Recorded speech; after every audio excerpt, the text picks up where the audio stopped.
پیارے بچوں، آج میں 12th کا آرٹس الیکٹیو اردو کا پارٹ 2 ویڈیو غزل کا جو حصہ میں بچا ہوا تھا میں اس کو سمجھانے جا رہا ہوں۔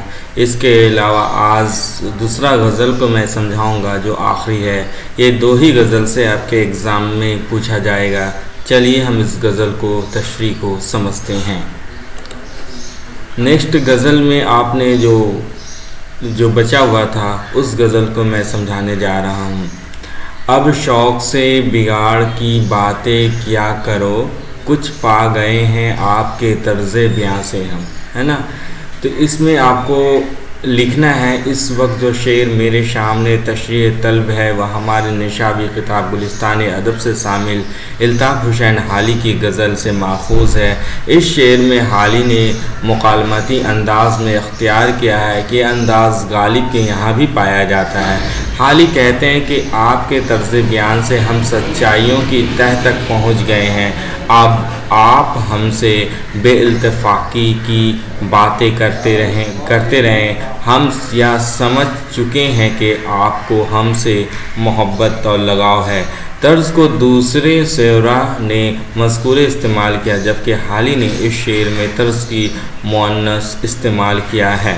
تو اس طرح سے آپ اس غزل کی تشریح کو لکھیں گے۔ دوسری غزل کی طرف ہم چلتے ہیں۔ اس میں آپ کو دینا ہے دلکش ہر ایک قطع شہرہ ہے راہ میں، ملتے ہیں جا کے دیکھتے کب کارواں ہم سے۔ دیکھیے یہ جو بار بار لکھا جا رہا وہ باتیں تو آپ کو لکھیں گے، ہم یہ سمجھا رہا ہوں۔ حالی کہتے ہیں کہ جنگل کا ہر حصہ یا ٹکڑا ہے اس قدر دلکش اور دل فریب ہے کہ ہم اس میں مدہوش ہو جاتے ہیں، ہے نا۔ اس طرح میں نے آپ کو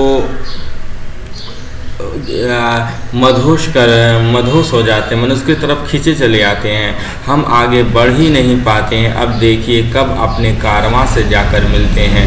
مطلب ہے کہ ہماری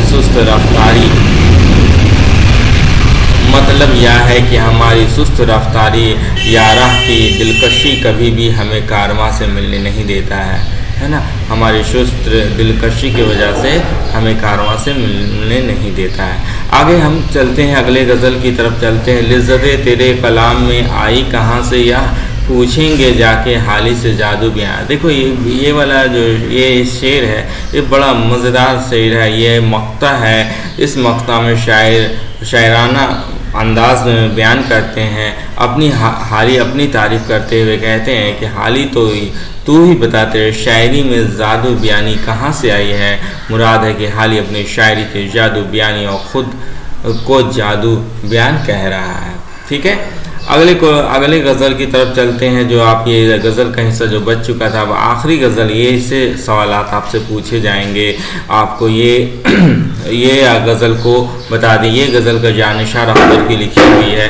اس غزل کو آپ کو سمجھتے ہیں۔ چلیں، جب لگے ہے زخم تو قاتل کی دعا دی جائے، یہاں یہی رسم ہے تو یہ رسم اٹھا دی جائے۔ اس تذکرے میں جانیں گے اس وقت جو شعر میرے سامنے تشریح طلب ہے وہ میرے نشابی کتاب گلستان ادب میں شامل ہے۔ جانشار اختر غزل کا مطلع ہے، یہ پہلا شعر ہے اس لیے اس کو مطلع کہیں گے۔ اس شعر میں وہ کہتے ہیں کہ میں ایسی فراشدہ رسم کے رواج کے قائل نہیں کہ مارنے والے دعا دی جائے، کہ میں چاہتا ہوں کہ ایسی تمام فرشدہ روایتوں کو ختم کر دیا جائے۔ اس میں اس طرح سے آپ کو لکھنا ہے۔ اگلے غزل کی طرف چلتے ہیں۔ دل کا وہ حال ہوا ہے غم دوراں کے تلے، جیسے ایک لاش چٹانوں میں دبا دی جائے۔ شاعر کہتے ہیں، اس میں بتاتے ہیں کہ زمانے غموں سے دل کمزور اور خستہ حال ہو چکا ہے۔ اس کی حالت اس کی لاش کی طرح ہے، جیسے بھاری بھرکم پتھروں یا چٹانوں کے نیچے دبایا جاتا ہے۔